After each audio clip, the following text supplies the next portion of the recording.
আমরা তো যতজনই সরকারি চাকরির প্রিপারেশন নিই, তো এটা বরাবরই আমরা ফেস করেছি। ইউটিউব যদি দেখি আমরা, তো ইউটিউবের মধ্যে এডুকেশনাল পারপোজের ক্ষেত্রে যদি বলি, তাহলে হিন্দি মিডিয়াম যারা রয়েছে তারা কিন্তু বরাবরই কিন্তু অনেকটা এগিয়ে। কেন? যে তারা হিন্দিও ভালো বোঝে আর ইংলিশও ভালো বোঝে। আর বেস্ট ফ্যাকাল্টি যেগুলো আমরা পাই, যেরকম ম্যাথের যদি বলি, তাহলে ম্যাথের গগন প্রতাপ, আদিত্য রঞ্জন। যদি জিকের যদি বলি তাহলে কি পারমার, ঠিক আছে? যদি রিজনিং এর যদি বলি তাহলে কি রিজনিং এর যদি বলি তাহলে আকাশ। মানে বিভিন্ন রকমের যে নাম যার যেটা ভালো লাগে, তো সবগুলো টিচারই কিন্তু, বা ইংলিশের যদি বলি তাহলে কি আমান স্যার, হ্যাঁ? তাহলে এগুলো যে ফ্যাকাল্টি গুলো যেগুলো রয়েছে হিন্দিতে কিন্তু খুব সুন্দর সুন্দর রয়েছে, যতগুলো রয়েছে। এবারে যদি আমাদের যেটা প্রবলেম সবচেয়ে কথা বড়, যে আমরা বেঙ্গলি মিডিয়ামে স্যার, বেঙ্গলি মিডিয়ামের জন্য কিন্তু যে কোনো স্টেটের সরকারি চাকরি হোক, বা তোমার হচ্ছে যে এসএসসির যে কোনো এক্সাম হোক, রেলের যে কোনো এক্সাম হোক, ব্যাংকের হোক, আমরা কিন্তু বেঙ্গলি মিডিয়ামে দিই পরীক্ষা, কিন্তু বেঙ্গলি মিডিয়ামে প্রস্তুতি নেওয়ার জন্য ভালো কোনো চ্যানেল কিন্তু পাই না। তো যদি বেঙ্গলি মিডিয়ামের এই জিনিসটা দূর করতে হয়, তাহলে সেখানে কি করতে হবে? সেখানে হচ্ছে যে গুটি কত খুব, আমি বলছি না একদমই নেই, ভালো ভালো চ্যানেল রয়েছে কিন্তু খুবই কম, একদম খুবই কম। তো তারা যদি ধরো যে কেউ কেউ জিকে ভালো প্রোভাইড করে, তাহলে ম্যাথ কিন্তু ম্যাথের ফ্যাকাল্টি ভালো থাকে না, বা ম্যাথ ভালো থাকলো তো ইংলিশের ফ্যাকাল্টি ভালো থাকে না, ইংলিশও ভালো, এই তিনটাই ভালো থাকলো, তাহলে কি রিজনিং এর ফ্যাকাল্টিটা ভালো থাকলো না, ঠিক আছে? রিজনিং এর ফ্যাকাল্টিটা ভালো থাকলো না। তাহলে মেন কথা হচ্ছে দেখো যে পুরো জিনিসটাকে যদি ব্যালেন্স করতে চাই, তাহলে কিন্তু আমাদেরকে খুব সুন্দরভাবে কিন্তু প্রস্তুতি নিতে হবে। আর বেঙ্গলিতে ঠিক সেরকম চ্যানেল নেই, সেই জন্য তোমরা 3 বছর থেকে আমার সাথে যুক্ত যারা রয়েছো, তো তোমরা সবাই ইউটিউবে মানে আসার কথা আমাকে বলছিলে। তো ইউটিউবের মধ্যে পুরো জিনিসটাই কিন্তু সাপোর্ট সিস্টেমের উপরে ডিপেন্ড করে। এরকম নয় যে আমি একটা ভিডিও বানালাম, আপলোড করে দিলাম, আর সেরকম কিন্তু হয় না। ইউটিউব যদি রান করাতে যায়, তাহলে তার মূল যেটা প্রথম ক্রাইটেরিয়া, সেটা হচ্ছে কি, আমাকে সাবস্ক্রাইব করতে হবে। তো তোমরা যারাই যারাই রয়েছো, যারাই ক্লাসটা করবে, আজকে দেখতে পাবে যে কন্টেন্টটা কিভাবে। আগে তো অনেক ক্লাস করেছো ইউটিউবের মধ্যে, আজকে দেখবে যে ইউটিউবের যে ক্লাসটা সেটা কিভাবে হয়। হ্যাঁ, তো সবাই সবাই অবশ্যই সাবস্ক্রাইব করে দিবে। আর তোমাদের যাদের ফিফথ সেম রয়েছে বা থার্ড সেম রয়েছে ইউনিভার্সিটির, তো তোমাদের মেজরের তোমরা জানো যে মেজরের 4টা পেপার ফিফথ সেমের, আর মেজর হচ্ছে 2টো পেপার থার্ড সেমের। তো এগুলোরও সাজেশন দিয়ে দিব, তো অবশ্যই তোমরা সবাই সাবস্ক্রাইব করে রাখবে। আর সেখানে কিছু কোড দেওয়া হবে, তারপরে আমি কিন্তু সাজেশন দিব। তো যাই হোক, এখন যেটা কথা হচ্ছে যে আমরা অনেকেও কি স্টেটের যে কোনো পরীক্ষার জন্য কিন্তু খাটি, ঠিক আছে? স্টেটের যে কোনো পরীক্ষা, লাইক পিএসসি হতে পারে, ক্লার্কশিপ হতে পারে, মিসলেনিয়াস হতে পারে, ডাব্লিউবিসিএস হতে পারে। তো স্টেটের যে কোনো এক্সামের জন্য আমরা বেঙ্গলিতে সবাই এক্সাম দিব, ঠিক আছে? পিএসসি বলো বা বিভিন্ন রকমের ক্লার্কশিপ, মিসলেনিয়াস, বা এসএসসিরও যে কোনো এক্সামের ক্ষেত্রে, এসএসসিরও যে কোনো ক্ষেত্রে যেরকম এমটিএস, সিএইচএসএল, তারপরে কেউ সিজিএলও দিব আমরা, বা রেলের যে কোনো এক্সাম, যেরকম হচ্ছে গ্রুপ ডি হোক, তারপরে তোমার হচ্ছে যে এনটিপিসি, ঠিক আছে? এটা আবার আন্ডার গ্রাজুয়েট গ্রাজুয়েট লেভেল হয়। তারপরে হচ্ছে এএলপি, যাদের আইটিআই করা আছে ওরা এএলপিও দিতে পারবে। ব্যাংকেরও বিভিন্ন রকমের এক্সাম হয়। তো যাই হোক, তো এই পুরো জিনিসটাকে একবারে সমতায় নিয়ে আসার জন্য আমি চেষ্টা করব কি তোমাদের খুব সুন্দর সুন্দর ক্লাসগুলো, যেগুলো গুরুত্বপূর্ণ ক্লাস, যেগুলো ফ্যাক্টগুলো বেঙ্গলিতে পুরো নিয়ে আসার আমার যতটুকু নলেজ রয়েছে তার মধ্যেই, ঠিক আছে? তো এখনকার যেটা আমাদের মূল বিষয়, সেটা হচ্ছে কি, এই যে তোমাদের আসন্ন 18 তারিখে গ্রুপ সি এর এক্সাম রয়েছে, হুম, আর 25 তারিখে গ্রুপ ডি এর এক্সাম রয়েছে, ঠিক আছে? তো এই যে এক্সামটার জন্য কিন্তু আমাদের সময় হাতে কিন্তু খুব কম, যদি বলি তাহলে 14 থেকে 15 দিন কিন্তু আমাদের সময় রয়েছে। তো এটাকে পুরোটাকে কিভাবে আসবে প্রশ্ন, সিলেবাসও চেঞ্জ হয়ে গেছে, আগে 15 মার্কের জিকে জিএস থাকতো, ঠিক আছে? এখন কি 20 মার্কসে রয়েছে। অনেক কিছু কিন্তু তোমার জেনারেল অ্যাওয়ারনেস, এখন নামটা যেটা করেছে জেনারেল অ্যাওয়ারনেস। তো পুরোটাই কিন্তু সিলেবাসে অনেক কিছু অ্যাড হয়েছে, তোমার এনইপি অ্যাড হয়েছে, তারপরে বিভিন্ন ধরনের সায়েন্স ইনোভেশন অ্যাড হয়েছে, এগুলো জিনিসগুলো। তো পুরো সিলেবাসের উপর ভিত্তি করে কিন্তু মক টেস্টটা নেওয়া হয়েছে, তোমরা সবাই মক টেস্টটা অবশ্যই দিবে। আর অবশ্যই দেখবে তোমরা, এরকম নয় যে ধরো যে একটা ভিডিও রয়েছে আর স্কিপ করে দিলে, দেখলে না, সেরকম কিন্তু কোনো লাভ নয়, ঠিক আছে? তুমি দেখো যে প্রথম কোশ্চেনটা যদি বলি, তাহলে দেখো যে নিউটনের প্রথম গতিসূত্র আর কি নামে পরিচিত, তাহলে তুমি প্রথমে নিজে খাতায় লিখবে যে কোনটা অ্যান্সার হচ্ছে, তারপরে মেলাবে। প্রত্যেকটা প্রশ্ন ডিটেলস অ্যানালাইসিস করা রয়েছে, কি প্রশ্ন হতে মানে হচ্ছে যে, আর প্রশ্নগুলো দেখেই বুঝতে পারবে যে হ্যাঁ, প্রশ্নের কোয়ালিটি কেমন রয়েছে, কিভাবে প্রশ্ন আসবে, ঠিক এগুলোই এরকম টাইপসেরই প্রশ্ন আসবে, অত সহজ নয়, অত হার্ড নয়, ঠিক আছে, মডারেট লেভেলের প্রশ্ন আসবে। ঠিক প্রত্যেকটা 20টা প্রশ্ন রয়েছে, 20-র মধ্যে তুমি কত মানে পাচ্ছ কমেন্টে জানাও। আর প্রত্যেকটা প্রশ্নের অ্যান্সারও বলে দেওয়া আছে, বাকিগুলো কেন অ্যান্সার হলো না, বাকিগুলো কি জন্য, মানে বাকিগুলো কি কোন কোশ্চেনের অ্যান্সার হতো, সবগুলো কিন্তু বলে দেওয়া আছে। চলো তোমরা সবাই দেখো। আর আরেকবার বলছি, চ্যানেলটাকে অবশ্যই সাবস্ক্রাইব করে দিও, আর কমেন্টে অবশ্যই জানাবে যে তুমি কত পেলে। আর যদি আমি ভালো রেসপন্স পাই, তাহলে কিন্তু আরো এভাবে যেগুলো আমাদের দরকারি ভিডিও, যেগুলোতে একটু, যেগুলো মানে খুব কম পড়ে বা একটু খাটার পরে যে ভালো মার্কস যেন পায়, সেরকম টাইপসের কোনো কিছু আমি নিয়ে আসার চেষ্টা করবো, ঠিক আছে? তো তোমরা সবাই মকটা দাও, দেখো কত পাচ্ছ। সবাই ঠিকঠাক শুনতে পাচ্ছ? শুনতে পেলে একবার হ্যান্ড রেজ করো, দিয়ে প্রথম যে অ্যান্সারটা, প্রথম যে আমাদের অ্যান্সারটা, এটা 2 নম্বর খুলেছে, একটু ওয়েট করো, ফার্স্ট কোশ্চেনটা বের করি। চলো, আমাদের যে গতকাল তোমাদেরকে প্রশ্ন দেওয়া হয়েছিল মেন্টরশিপ প্রোগ্রামের ফার্স্ট মক টেস্টের, গ্রুপ ডি এর, তো তোমরা সবাই অ্যান্সার করেছো, অনেকে অনেকগুলো আইডিয়াতে করেছো, অনেকে অনেকগুলো জানো, ঠিক আছে? তো প্রশ্নটা সবাই বলেছিলে যে মডারেট রয়েছে। তো প্রথম যে কোশ্চেনটা ছিল যে নিউটনের প্রথম গতিসূত্রের আর কি নামে পরিচিত, তাহলে সবাই ইনকল মেসেজে অ্যান্সারগুলো লিখো, তারপরে আমি পুরোটাই কিন্তু ব্যাখ্যা করছি, হ্যাঁ? তো দেখো, ম্যাক্সিমাম জনের খাতা দেখেছি আমি, সবাই কিন্তু জ্যাডের নীতি করেছো। এক্স্যাক্টলি তাই হবে, জ্যাডের নীতিই হবে। হুম। তো এটাতে যদি বলতে চাই, তাহলে প্রথম গতিসূত্র, তাহলে নিউটনের যে প্রথম গতিসূত্রটা কি, নিউটনের প্রথম গতিসূত্র হচ্ছে কি, কোনো বস্তুর উপর ভারসাম্যহীন যদি আমরা বল প্রয়োগ না করি, তাহলে স্থির বস্তু চিরকাল স্থির থাকবে, আর গতিশীল বস্তু মানে হচ্ছে যে চিরকাল একই সমবেগে চলতে থাকবে, ঠিক আছে, সরলরেখায়। জ্যাডের নীতি যদি না থাকতো, আর একটা অপশনে যদি থাকতো, সেটা হচ্ছে কি জড়তার নীতি। জড়তার নীতি। এখানে যদি সেকেন্ড বলে যে দ্বিতীয়, মানে হচ্ছে যে তোমার নিউটনের দ্বিতীয় গতিসূত্রটা কি, তাহলে নিউটনের দ্বিতীয় গতিসূত্রটার সূত্র আসতে পারে আমাদের, তাহলে আমরা জানি কি F equal to M A, ঠিক আছে, F equal to M A, অর্থাৎ কি বল আর ত্বরণ যে রয়েছে, বল আর ত্বরণ যে রয়েছে, এটা কি হবে, বল আর ত্বরণের যে সূত্র অনুযায়ী একটি বস্তুর ভরবেগের পরিবর্তনের হার একই দিকে প্রযুক্ত ভারসাম্যহীন বলের সমানুপাতিক হয়, অর্থাৎ এফ আর এম, ঠিক আছে। এফ হলো কি প্রযুক্ত বল, এটা হলো প্রযুক্ত বল, খাতায় লিখতে থাকবে, ঠিক আছে। এফ হলো প্রযুক্ত বল, এম হলো বস্তুর ভর, এম হলো বস্তুর ভর, আর এ হলো কি উৎপাদিত ত্বরণ, উৎপাদিত ত্বরণ।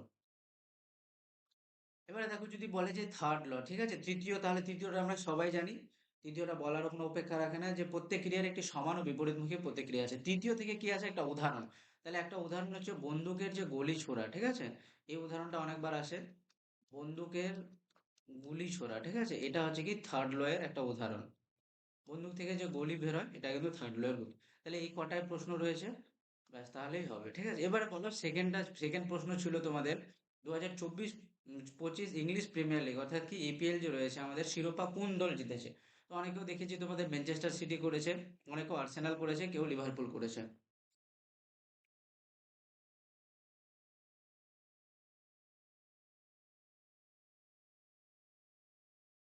তো দেখো, অনেকেও ম্যানচেস্টার সিটি করেছো, কিন্তু ম্যানচেস্টার সিটি হবে না, অ্যান্সার যেটা হবে আমাদের, অ্যান্সার যেটা হবে লিভারপুল, ঠিক আছে। লিভারপুল কত গোলে, লিভারপুল কার সাথে খেলা হয়, লিভারপুল ভার্সেস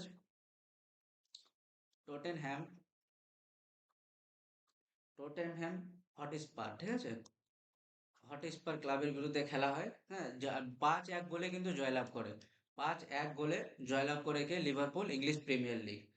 আর যদি এখানে যদি বলে তাহলে কে শিরোপা বা গোল্ডেন বুট লাভ করে, তাহলে মোহাম্মদ সালাহ যে রয়েছে, মোহাম্মদ সালাহ, এই কিন্তু গোল্ডেন বুট পায়, ঠিক আছে, গোল্ডেন বুট পায় মোহাম্মদ সালাহ। আরো কে কে রয়েছে যদি এখানকার বলে ইংলিশ প্রিমিয়ার লিগে, তাহলে তোমার হচ্ছে লুইস ডায়াজ, তারপরে হচ্ছে তোমার ম্যাক অ্যালিস্টার, তারপরে মোহাম্মদ সালাহ, এরা তো রয়েছে, হ্যাঁ। এটা কততম জয়, এটা দ্বিতীয় জয়, 2020-তে একবার জয়, 2020-তে একবার জয়লাভ করেছিল, এটা ফার্স্ট। আর এটা হচ্ছে কি তোমার, এটা হচ্ছে সেকেন্ড, ঠিক আছে, এটা সেকেন্ড জয়লাভ কার লিভারপুলের। হুম। মোহাম্মদ সালাহ কটা গোল করে, 28টা গোল করে, সবগুলো কিন্তু আমাদেরকে জানতে হবে, হ্যাঁ। এবারে দেখো, তৃতীয় কোশ্চেন খুবই ইম্পর্টেন্ট, যেটা হচ্ছে এসআইআর এর ফুল ফর্মটাও খুব ইম্পর্টেন্ট, যেটা হচ্ছে স্পেশাল ইন্টেন্সিভ রিভিশন, এসআইআর এর ফুল ফর্ম। এর অধীনে ভোটার তালিকায় 100% ডিজিটালাইজেশন, ঠিক আছে, ডিজিটাইজেশন অর্জনকারী ভারতের প্রথম রাজ্য কোনটি? রাজস্থান, গুজরাট, বিহার, পশ্চিমবঙ্গ। সবাই লিখুন কল মেসেজে। তাহলে এসআইআর এর ফুল ফর্মটাও জেনে রাখবে, খুব মানে ইম্পর্টেন্ট এবারের জন্য, স্পেশাল ইন্টেন্সিভ রিভিশন। তাহলে অনেকেও সি করছো, হ্যাঁ অনেকেও সি করছো। বাকিরা কি, নাসিবা করেছে ডি, রায়হানা করেছে সি, কারিশমা সি, ঠিক আছে। তাহলে আমাদের যেটা অ্যান্সার হবে সেটা হবে কি এ নাম্বার, রাজস্থান। হুম, এ নাম্বার রাজস্থান। রাজস্থান কি ভোটার যে, আমাদের যে ভোটার তালিকা রয়েছে সম্পূর্ণ ডিজিটাইজেশন কিন্তু সম্পন্ন করেছে।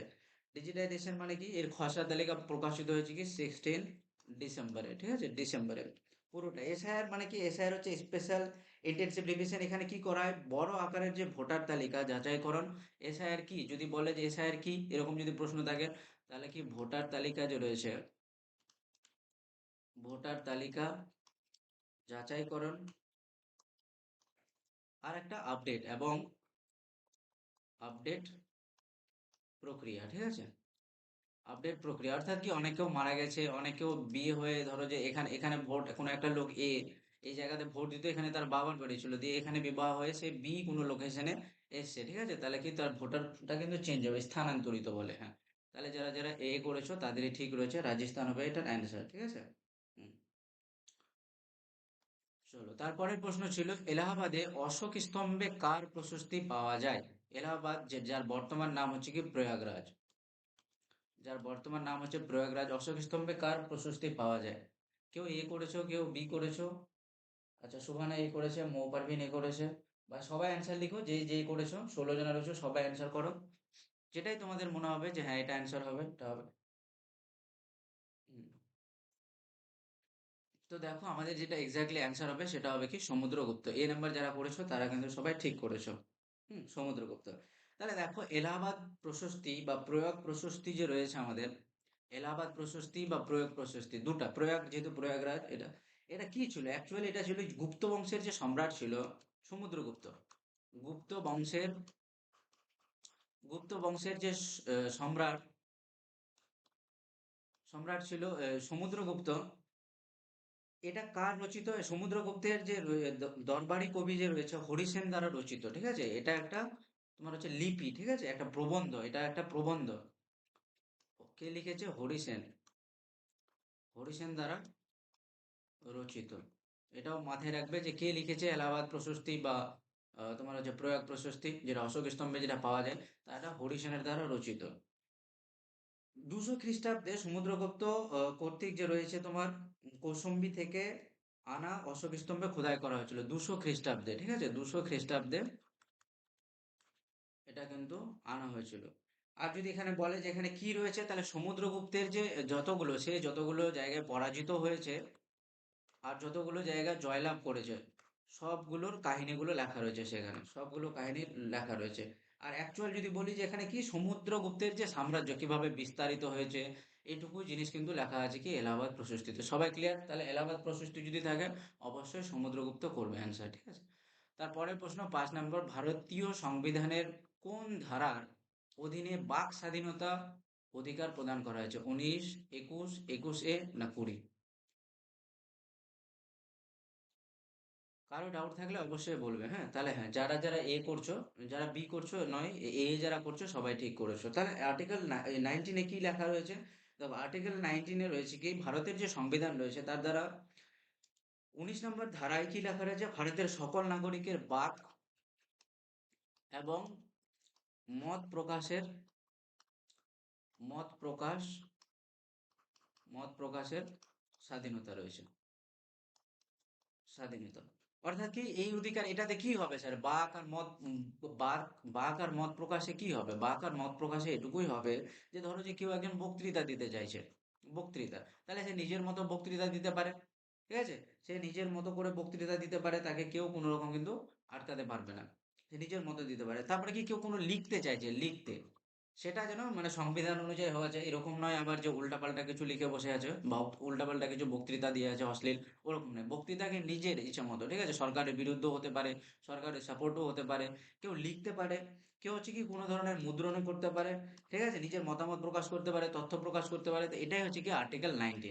এবারে দেখো যারা আর্টিকেল 21 করছো, আর্টিকেল 21 কি, আর্টিকেল 20 হচ্ছে লাইফ আর পার্সোনাল লাইফ, অর্থাৎ কি পার্সোনাল লাইফ, তুমি নিজে আর্টিকেল 21 কি তুমি নিজের মতো করে থাকতে পারো। এই যে দেখো এখন আমরা যে তোমার এর আগের দিনই ক্লাসে বলছিলাম যে এখন আমরা কি পাশ্চাত্য সোশ্যোলজির ক্লাসে বলছিলাম কি এখন আমরা পাশ্চাত্যকরণ হচ্ছে, আস্তে আস্তে কি ফরেন কালচারকে অ্যাডাপ্ট করছে।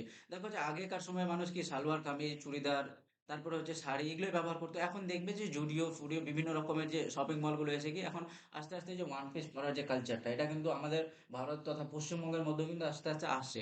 তাহলে এই আর্টিকেল 21 তাহলে তুমি কাউকে বাধা দিতে পারবে না, কেন এই আর্টিকেল 21ই হচ্ছে কি আমাদের যে তোমার আমাদের যে তোমার হচ্ছে যে তোমার যে ব্যক্তিগত জীবন রয়েছে, হুম, ব্যক্তিগত যে জীবন রয়েছে, এটা আমাদের স্বাধীনতা রয়েছে, কে কিভাবে কাটাবে, কে কি কোন ধর্ম পালন করবে না করবে, এটা তার নিজস্ব অধিকার রয়েছে, আর্টিকেল 21, ঠিক আছে। এবারে দেখো আর্টিকেল 21 তে কি রয়েছে স্যার, আর্টিকেল 21 তে কি রয়েছে, আর্টিকেল 21 তে রয়েছে শিক্ষার যে অধিকার, আমাদের যে শিক্ষার অধিকার এটা কিন্তু দেওয়া রয়েছে কি আর্টিকেল 21 এবার আর্টিকেল 20 তে কি দেওয়া রয়েছে, আর্টিকেল 20 তে এটাই দেওয়া রয়েছে যে মেন কথা হচ্ছে আত্ম অপরাধ আর দ্বিগুণ ঝুঁকি থেকে কিন্তু আমাদের দ্বিগুণ ঝুঁকি আর আত্ম অপরাধ থেকে কিন্তু রক্ষা করে, ঠিক আছে, আত্ম অপরাধ থেকে রক্ষা। তো প্রত্যেকটা আর্টিকেল একটু একটু করে আমাদেরকে দেখে নিতে হবে, যেগুলো যেগুলো ইম্পর্টেন্ট রয়েছে সবগুলো। এবারে দেখো তারপরে যে প্রশ্ন ছিল আমাদের ডান্ডিয়া রাস, ঠিক আছে, খুবই গুরুত্বপূর্ণ একটা প্রশ্ন, ডান্ডিয়া রাস নৃত্যের জন্য কোন রাজ্য বিখ্যাত? খুবই ভালো একটা প্রশ্ন, ডান্ডিয়া রাস। বলো কি করেছো তোমরা অ্যান্সার, পাঞ্জাব উড়িষ্যা বিহার না গুজরাট? কেউ ডি করেছে, ডি কারিশমা রায়হানও ডি করেছে, নাসিমাও ডি করেছে, তাহলে অবশ্যই ডি নাম্বারই অ্যান্সার হবে আমাদের, গুজরাট, ঠিক আছে। ডান্ডিয়া রাস হলো গুজরাটের একটা লোক নৃত্য, ঠিক আছে, এটা হলো কি একটা লোক নৃত্য, ফোক ডান্স, ঠিক আছে, লোক নৃত্য, গুজরাটের সামাজিক ধর্মীয় লোক নৃত্য। এটা আবার বলা যায় এটা কখন পালন করা হয়, নবরাত্রি যে রয়েছে, ঠিক আছে, নবরাত্রিতে পালন করা হয়, নবরাত্রি মানে রাতে। আর হচ্ছে যে তোমার ডান্ডিয়া রাস আরো যদি বলি কি কি রয়েছে, তোমার হচ্ছে যে রাসের এই রাসের গুরুত্বপূর্ণ আরো রাস রয়েছে কয়েকটা, একটা তো হলো ডান্ডিয়া রাস, একটা হচ্ছে কি তোমার গোপ গুনঠান রাস, ঠিক আছে, গোপ গুনঠান, এগুলো সব গুজরাটে রয়েছে। তারপরে হচ্ছে কি তোমার মের ডান্ডিয়া রাস, সোলাঙ্গা রাস, এগুলো সব রয়েছে।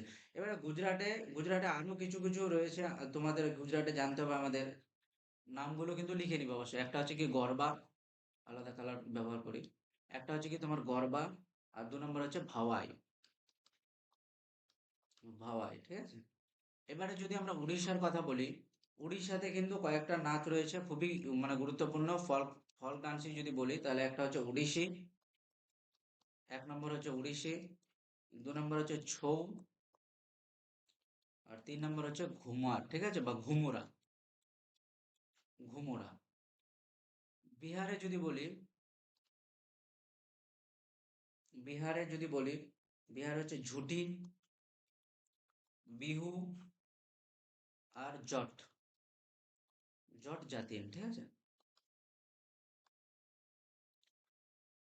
আরো কিছু কিছু লিখে নিতে হবে। কেরলে যদি বলি, কেরলে হচ্ছে তোমার কথাকলি, কেরলেরও ইম্পর্টেন্ট ইম্পর্টেন্ট রয়েছে, কেরলে হচ্ছে কি তোমার কথাকলি,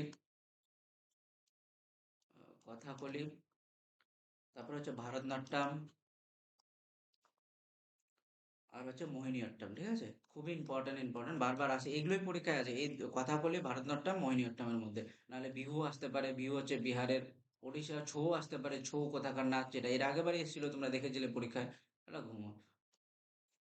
চলো, উস্তাদ বিসমিল্লাহ খান এর একজন কোন ব্যক্তি, ঢোলক সানাই তাবলা না হারমোনিয়াম? উস্তাদ বিসমিল্লাহ খান যে রয়েছে একজন কি প্রসিদ্ধ ব্যক্তি, ঢোলক সানাই তাবলা না হারমোনিয়াম? করো সবাই।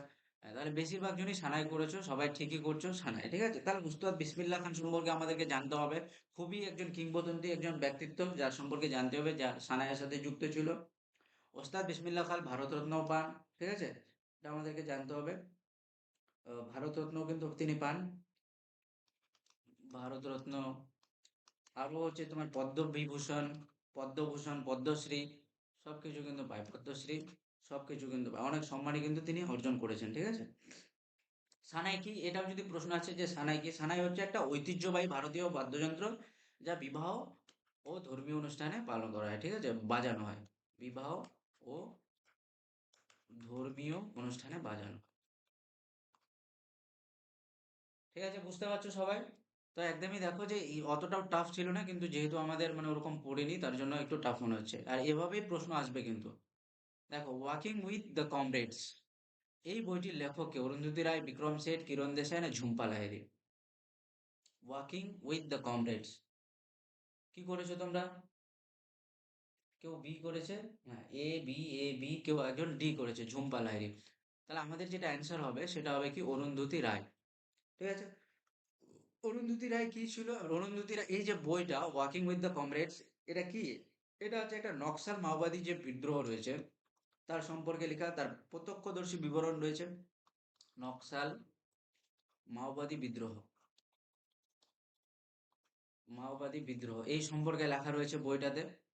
এবারে হচ্ছে যে বইটি 2010 সালে গ্রামীণ ছত্তিশগড় অরণ্যের গভীরে নকশাল কমিউনিস্ট গরিলাদের সাথে বসবাস করার সময় লেখা, 2010 সালে, ঠিক আছে। কখনকার সময়? 2010 সালে।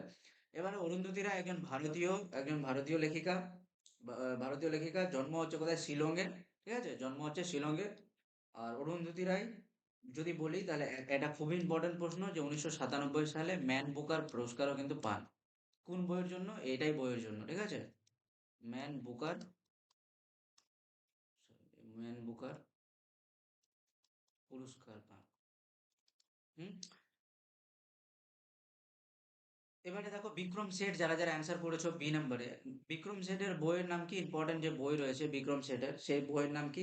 The Golden Gate, the Golden Gate, 1986। হ্যাঁ, আর তার একটা মহাকাব্য উপন্যাসও রয়েছে, যেটা হচ্ছে কি, আ সুইটেবল বয়, ঠিক আছে, আ সুইটেবল, এগুলো সবগুলো লিখে নিবে, হ্যাঁ, সুইটেবল বয়, 1993। এই জন্য কিন্তু বিক্রম শেঠ বিখ্যাত।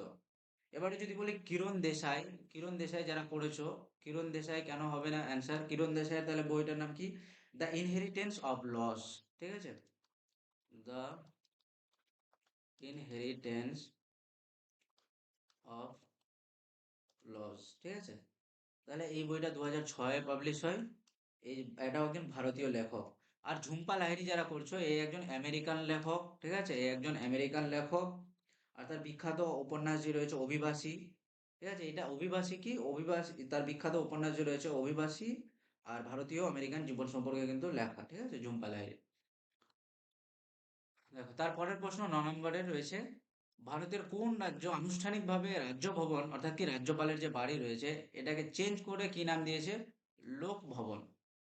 রাজ্যপালের বাড়ির নামটা পরিবর্তন করে কি রেখেছে? লোক ভবন। তাহলে কি অ্যান্সার করেছো? এ নাম্বার করেছে ওড়িশা, নাসিবা উড়িষ্যা, নাজমিন উড়িষ্যা, বাকিরা বলো কি করেছো তোমরা?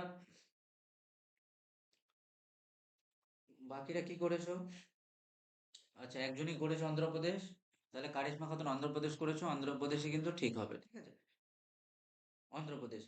রাজ্যপালের সেখানকার রাজ্যপালের নাম কি? সেখানকার রাজ্যপালের নাম হচ্ছে কি, যদি বলে এটা কে করে, তাহলে আব্দুল নাজির, ঠিক আছে। তখন সেখানকার নাম হচ্ছে, সেখানকার যে তোমার রাজ্যপাল নাম রয়েছে অন্ধ্রপ্রদেশে, তার নাম হচ্ছে কি আব্দুল নাজির।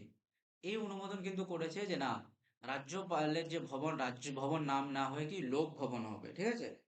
রাজভবন বা লোকভবন কি? এটা একটা ভারতীয় রাজ্যের রাজ্যপালের যে সরকারি বাসভবন, এটার নাম। রাজ্য অনুষ্ঠান, সভা, প্রশাসনিক কাজের জন্য ব্যবহৃত হয়। আর পুনরায় নামকরণ করেন কে? আব্দুল নাজির, ঠিক আছে, অন্ধ্রপ্রদেশের রাজ্যপাল। ব্যাস।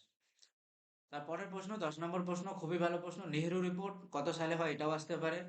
এটা কিসের সাথে যুক্ত ছিল? শিক্ষা সংস্কার, সুরাট বিভাজন, সাম্প্রদায়িক না সাংবাদিক কাঠামো? যাদের পল সায়েন্স মাইনর রয়েছে, আমি পল সায়েন্স মাইনর ক্লাসেই বলেছি, এটা কি হবে? এটা, হ্যাঁ, পুরোটাই সাংবিধানিক কাঠামোর উপরে কিন্তু রয়েছে, ঠিক আছে, নেহেরু রিপোর্ট। আচ্ছা, নেহেরু রিপোর্ট, এটা এটা হচ্ছে একটা সাংবিধানিক দলিল, ঠিক আছে, নেহেরু রিপোর্ট যদি বলি এক কথায়, এটা হচ্ছে তোমার সাংবিধানিক, এটা হচ্ছে একটা সাংবিধানিক দলিল।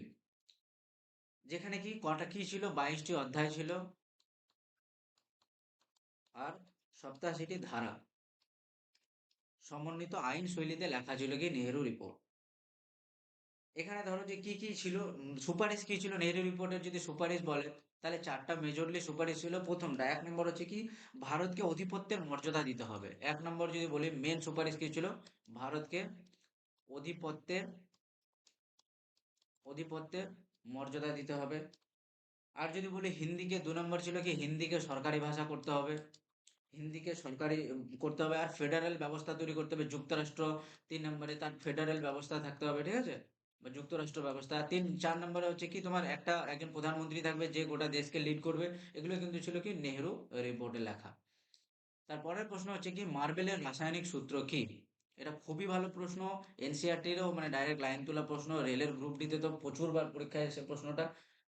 তাহলে আমরা যারা করেছি সিও3 সবাই ঠিক করেছি। তাহলে মার্বেলের যে রাসায়নিক নাম হচ্ছে ক্যালসিয়াম কার্বনেট।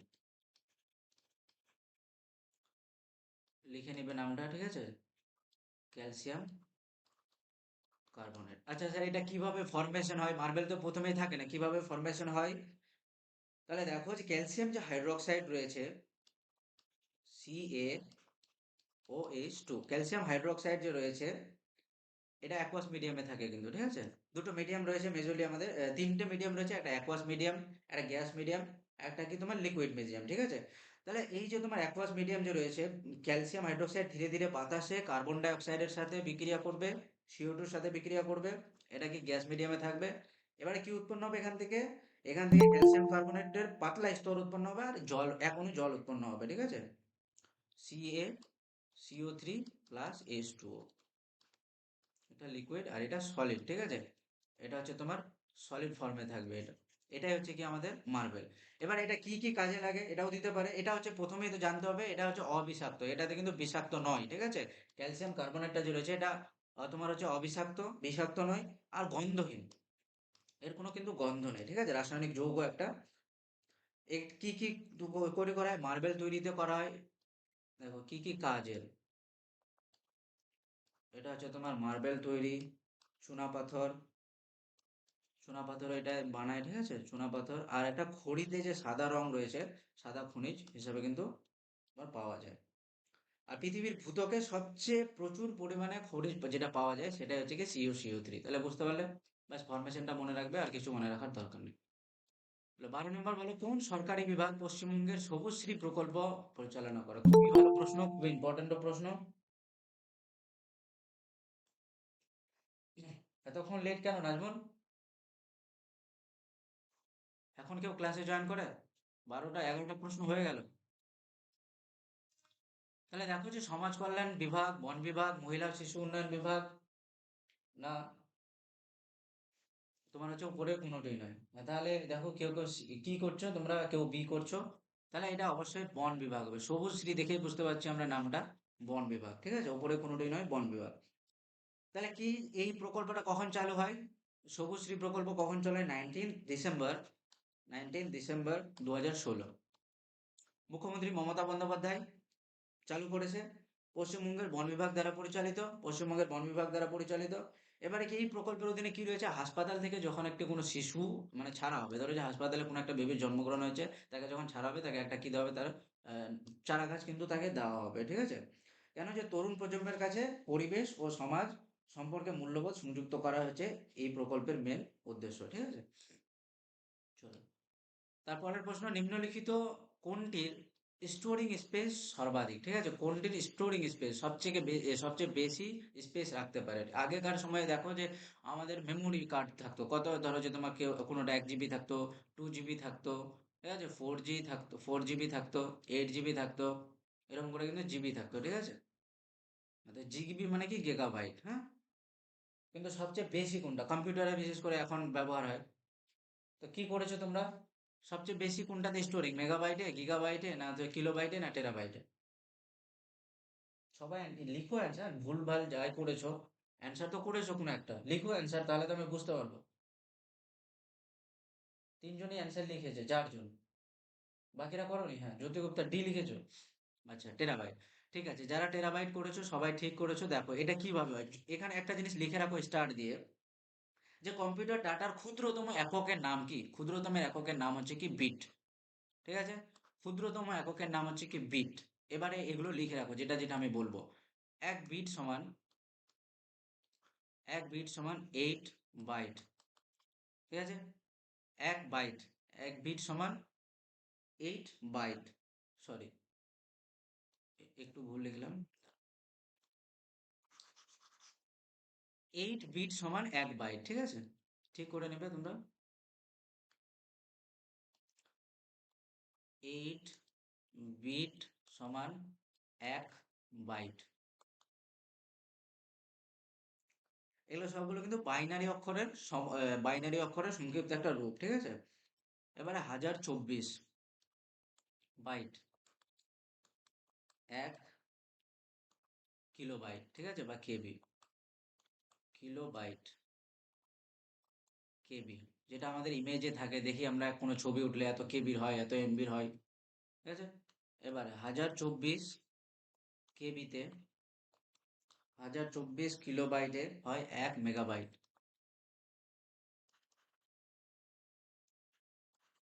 মেগাবাইট অবশ্যই লিখবে, ঠিক আছে, এটা খুব ভালো প্রশ্ন কম্পিউটারে।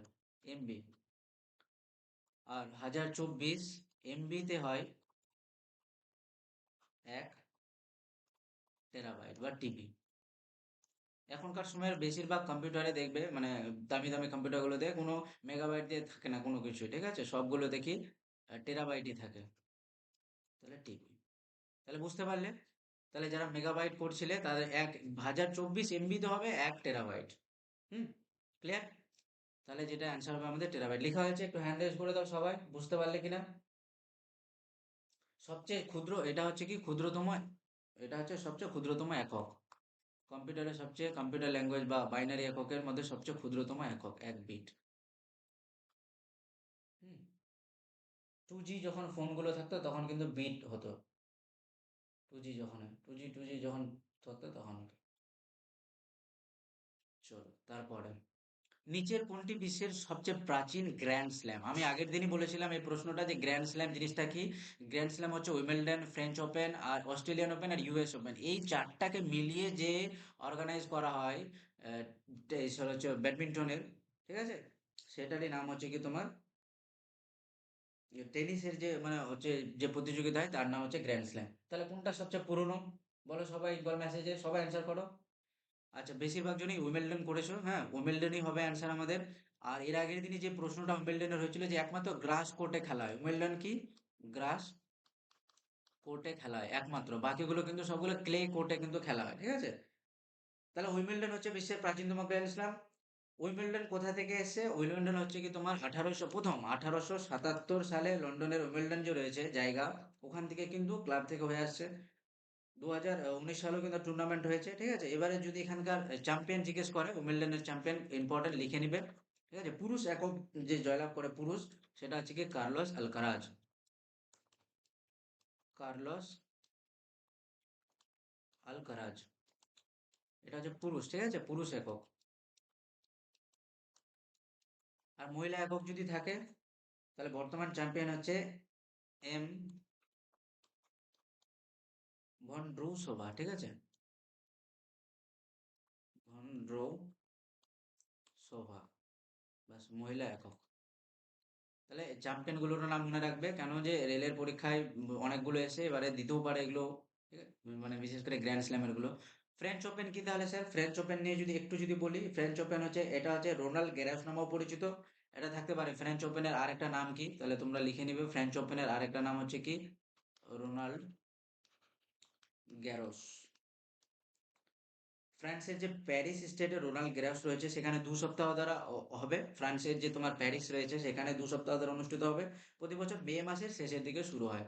মে মাসের, মে লাস্টের দিকে কিন্তু শুরু হয়।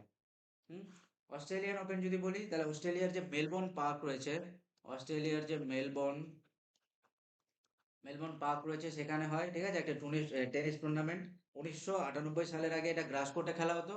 1998-এর আগে কিন্তু এটাও গ্রাস কোর্টে খেলা হতো। এখন এটাকে কি করা হয়েছে, ক্লে কোর্টে কিন্তু খেলা হয়। ঠিক আছে,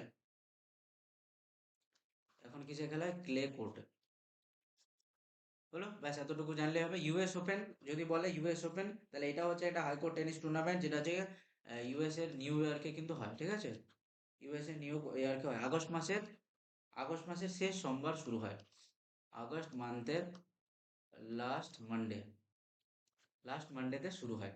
ঠিক আছে, তো এত কিছুই রয়েছে, আর বেশি কিছু জানতে হবে না আমাদের। গ্র্যান্ড স্ল্যাম এরকমও থাকতে পারে যে কোনটা গ্র্যান্ড স্ল্যামের অংশ নয়, ঠিক আছে, এরকমও দিয়ে দিবে, উইম্বলডন দিয়ে দিবে, তারপর হচ্ছে ফ্রেঞ্চ ওপেন দিয়ে দিবে, অস্ট্রেলিয়ান দিয়ে দিবে, আর কোনো একটা এখানে আলাদা দিয়ে দিবে, ঠিক আছে, ইউএস এর জায়গায়, বা যে কোনো একটা দিবে না, বাকি তিনটেই দিবে। বা কোনটি গ্র্যান্ড স্ল্যামের অংশ, আর তিনটাই মানে যে কোনো তিনটা আলাদা দিবে, এই চারটার মধ্যে যে কোনো একটা দিবে।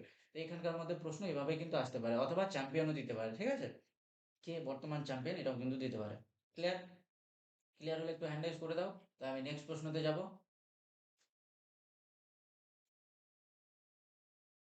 হয়ে গেছে লেখা? চলো ঠিক আছে।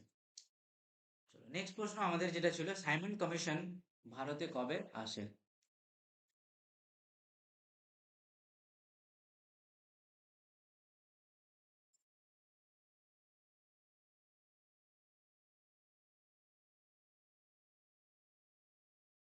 সাইমন কমিশন ভারতে কবে আসে?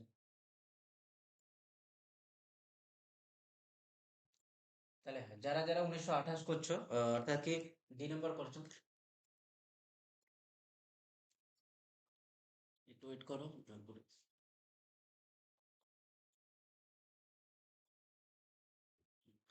তাহলে যারা যারা 1928 করছো সবাই একদম ঠিক করছো। সাইমন কমিশন কি? তাহলে সাইমন কমিশন সাজলো 7 জন ব্রিটিশ সংসদের অংশ, ঠিক আছে, যাকে 1928 সালে তোমার ভারতে পাঠানো হয়েছিল কিসের জন্য? সাইমন কমিশনে ছিল 7 জন সদস্য, 1928 এসেছিল। কিসের জন্য এসেছিল? তোমার সংবিধান সংস্কার যে রয়েছে, সংবিধান সংস্কার পর্যালোচনা করার জন্য এসেছিল, ঠিক আছে, যে যে আমরা দেখতেই পারি যে তোমার সাইমন গো ব্যাক নামে হচ্ছে যে তোমার স্লোগান জনপ্রিয় হয়ে ওঠে। কেন? সাইমন কমিশনের যে বিরুদ্ধে প্রতিবাদ করার জন্য কিন্তু হয়, ঠিক আছে। এর নেতৃত্ব কে দিয়েছিলেন? সাইমন কমিশন নাম কেন হলো জন সাইমন? জন সাইমন, ইনি কিন্তু নেতৃত্ব দিয়েছিলেন, ঠিক আছে। আর এটার নাম ইন্ডিয়ান স্ট্যাচুরি কমিশন নামও কিন্তু পরিচিত ছিল এটা। ব্যাস।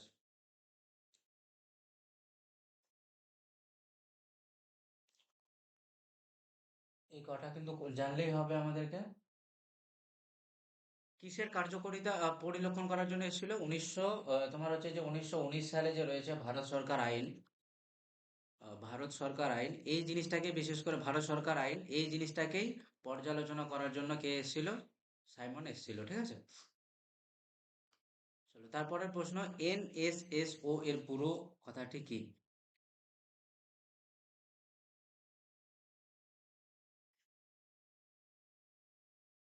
এনএসএসও এর পুরো কথাটি কি? তোমরা কি করেছো সবাই? হ্যাঁ, সবাই বি করেছো। হুম।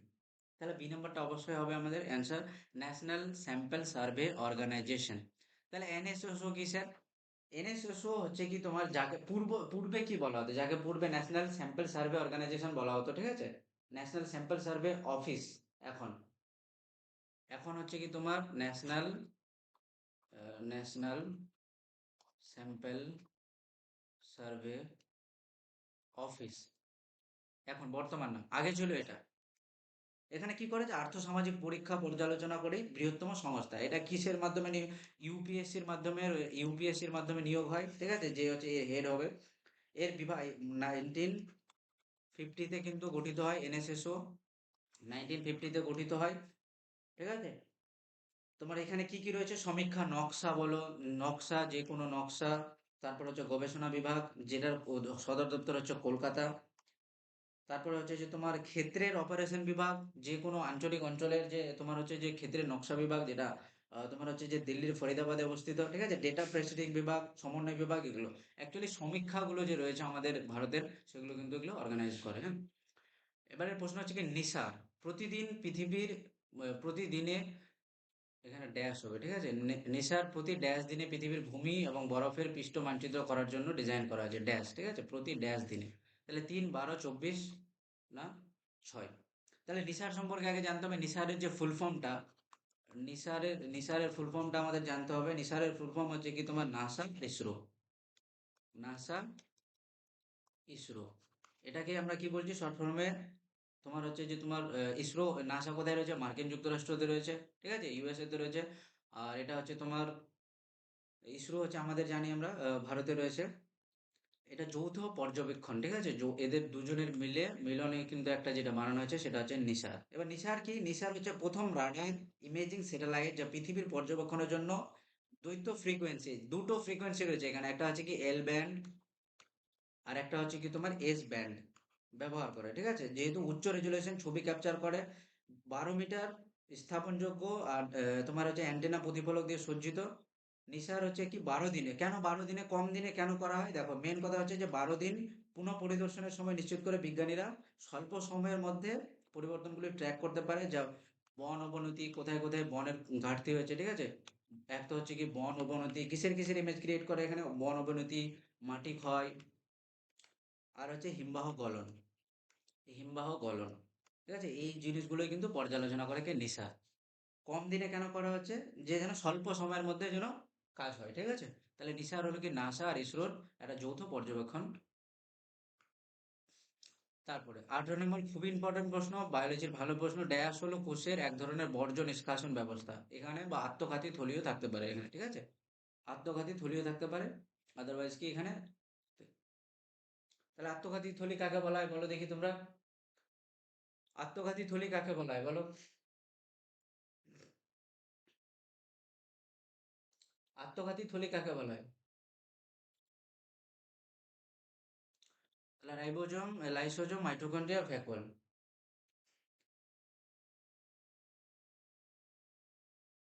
ঠিক আছে, তাহলে সবাই লাইসোজোম করছো, লাইসোজোম একদম ঠিক অ্যান্সার হবে আমাদের।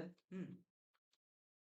তাহলে কি যে আমাদের এই রয়েছে যে বর্জ্য নিষ্কাশন ব্যবস্থা, লাইসোজোম হলো কি কোষের এক ধরনের বর্জ্য নিষ্কাশন ব্যবস্থা, কোষের স্বাস্থ্য আর কার্যকারিতা বজায় রাখার জন্য হয়, ঠিক আছে। এবারে রাইবোজোম সম্পর্কে যদি জানি, তাহলে রাইবোজোমকে আমরা কি বলবো? রাইবোজোম হলো একটি জটিল আণবিক মেশিন যা অ্যামাইনো অ্যাসিড থেকে প্রোটিন সংশ্লেষ করে। প্রোটিন সংশ্লেষের কাজ কে করে? প্রোটিন সংশ্লেষের কাজ করে রাইবোজোম। মাইটোকন্ড্রিয়াকে কি বলা হয়? মাইটোকন্ড্রিয়াকে কোষের শক্তিঘর বলা হয়। কোষের শক্তিঘর বলা হয়, ঠিক আছে। বেশিরভাগ ইউক্যারিওটিক জীবের মধ্যে পাওয়া যায়, ঠিক আছে। কিসের মধ্যে পাওয়া যায়? বেশিরভাগ ইউক্যারিওটিক জীবের মধ্যে পাওয়া যায় মাইটোকন্ড্রিয়া। আর ভ্যাকুয়াল তো জানি আমরা সবাই, যে ভ্যাকুয়াল যে হলো একটা ছত্রাক কোষ, কিছু প্রোটিস্ট প্রাণী ব্যাকটেরিয়ার কোষে অবস্থিত পর্দা আবদ্ধ অঙ্গাণুর নাম হচ্ছে কি ভ্যাকুয়াল, ঠিক আছে। চলো, তারপরের প্রশ্ন, ভারতের সাথে মোট কটি দেশ স্থল সীমান্ত রয়েছে? ঠিক আছে, এটা হচ্ছে স্থল, জলের কিন্তু বলেনি, বা কোস্টাল বাউন্ডারিও কিন্তু বলেনি, স্থল বলেছে। তাহলে সবাই ঠিকই করেছো, এটা ক্লাস 6-এই ছিল আমাদের। তাহলে আমরা কি জানি? প্রথমটা হচ্ছে কি তোমার পাকিস্তান। দেশগুলোর নাম আমাদেরকে জানতে হবে, লিখে নিবে, ঠিক আছে, যারা জানো না, বা জানো এক্স্যাক্টলি তাও লিখে নিবে। পাকিস্তান। 2 নম্বরটা হচ্ছে আফগানিস্তান, আফগানিস্তান। 3 নম্বরটা হচ্ছে কি নেপাল। 4 নম্বর হচ্ছে চীন। 5 নম্বর হচ্ছে ভুটান। 6 নম্বর হচ্ছে বাংলাদেশ। আর 7 নম্বর হচ্ছে মায়ানমার। মায়ানমার, ঠিক আছে। এদের সাথে কিন্তু কি এদের সাথে কি করে আমাদের ভারত স্থল সীমা শেয়ার করে, ঠিক আছে। এবার যদি এখানে প্রশ্ন আসতে পারে যে সবচেয়ে বেশি কার সাথে করে? সবচেয়ে বেশি করে কি বাংলাদেশের সাথে, ঠিক আছে। সবচেয়ে কম করে কার সাথে? আফগানিস্তানের সাথে। এটাও প্রশ্ন আসতে পারে। সবচেয়ে বেশি যদি বলি যে পৃথিবীর মধ্যে, ওয়ার্ল্ডের মধ্যে কিন্তু ফিফথ বৃহত্তম, বৃহত্তম স্থল সীমান্ত রয়েছে, ঠিক আছে। স্থল সীমান্ত কার? বাংলাদেশ আর ভারতের। আর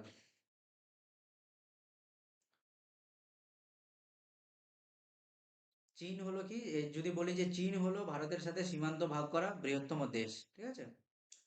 আর ভুটান হলো ক্ষুদ্রতম দেশ যেটি ভারতের সাথে সীমান্ত ভাগ করে। সবচেয়ে ছোট দেশ কোন দেশটা? সবচেয়ে ছোট এটা দেখো, যে এটার সাথে কিন্তু সবচেয়ে কম বাউন্ডারিটার সাথে শেয়ার করে আছে, কিন্তু সবচেয়ে ছোট দেশ কোনটা যার সাথে শেয়ার করে আছে? ভারত। এটাও প্রশ্ন আসতে পারে। তাহলে এটা হলো কি ছোট দেশ সবচেয়ে, আর চীন হলো কি সবচেয়ে বড় দেশ, ঠিক আছে। এখানে এগুলো এই কটা জানলে কিন্তু আমাদের হয়ে যাবে। হ্যাঁ, আদারওয়াইজ তোমরা যতগুলো পার্শ্ববর্তী দেশ রয়েছে সবগুলোর দেখো যে পাকিস্তানের কারেন্সিও জেনে নিবে, রাজধানীও জেনে নিবে। তাহলে দেখো পাকিস্তানের কি ইসলামাবাদ, ইসলামাবাদ এর কারেন্সি হচ্ছে পাকিস্তানি রুপি।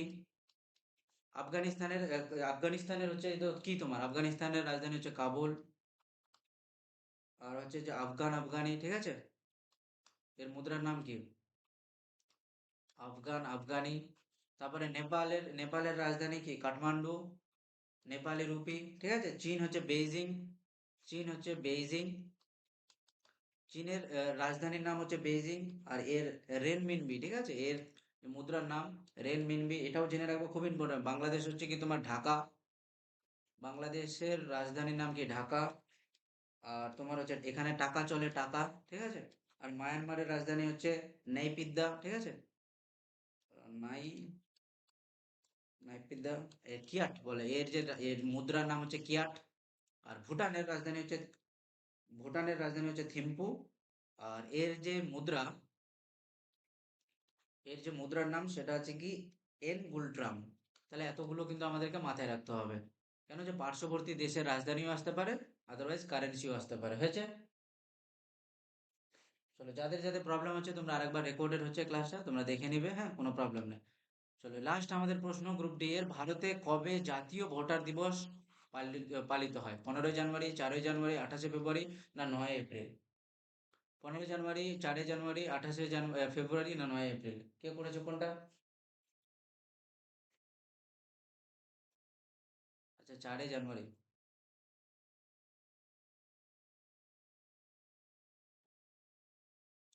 তাহলে দেখো আমাদের যেটা অ্যান্সার হবে, হুম, এখানে তোমার 25 ছিল, ঠিক আছে। সরি, এখানে তোমার 25 করে, এটা 25শে জানুয়ারি, এখানে একটাও নেই। এটা 15ই জানুয়ারি বাদ দাও। তাহলে 25শে জানুয়ারি, ঠিক আছে। যখন বি নাম্বার করেছিলে, বি এর কি ছিল তোমার? 25শে জানুয়ারি ছিল। তাহলে এটাকে করো, ঠিক আছে, 25শে জানুয়ারি। 25শে জানুয়ারি, তাহলে 25শে জানুয়ারি অবশ্যই আমাদের ঠিক হবে। 25শে জানুয়ারি জাতীয় ভোটার দিবস হিসাবে পালন করা হয়। কেন পালন করা হয়? 1950 সালের যে নির্বাচন কমিশন ছিল, 2011 সালে প্রথমবারের মতো কিন্তু পালিত হয়, ঠিক আছে, প্রথমবারের মতো পালিত হয় 25শে জানুয়ারি জাতীয় ভোটার দিবস। এর থিম ছিল কি? 2011 সালের থিম ছিল making hour voters empowered, digital and safe and empowered. এগুলো ছিল তোমার হচ্ছে যে ভোটার দিবস। আরো কয়েকটা যদি জানি আমরা, তাহলে তোমার হচ্ছে 4ঠা জানুয়ারি কি? বিশ্ব ব্রেল দিবস, এটাও ইম্পর্টেন্ট খুব। বিশ্ব ব্রেল দিবস। 15ই জানুয়ারি কি? সেনা দিবস, জাতীয় সেনা দিবস, 15ই জানুয়ারি। ঠিক আছে, আরো কয়েকটা দেখবেন। 22শে এপ্রিল আমাদের হচ্ছে ওয়ার্ল্ড আর্থ ডে বা বিশ্ব পৃথিবী দিবস। 24শে এপ্রিল জাতীয় পঞ্চায়েত দিবস। 9ই আগস্ট নাগাসাকি দিবস। 10ই ডিসেম্বর মানবাধিকার দিবস। যতগুলো দিবস রয়েছে একটু দেখে নেবে, ঠিক আছে। তো বলো তোমাদের কটা ঠিক হলো, আমি লাইভটা অফ করে দিই।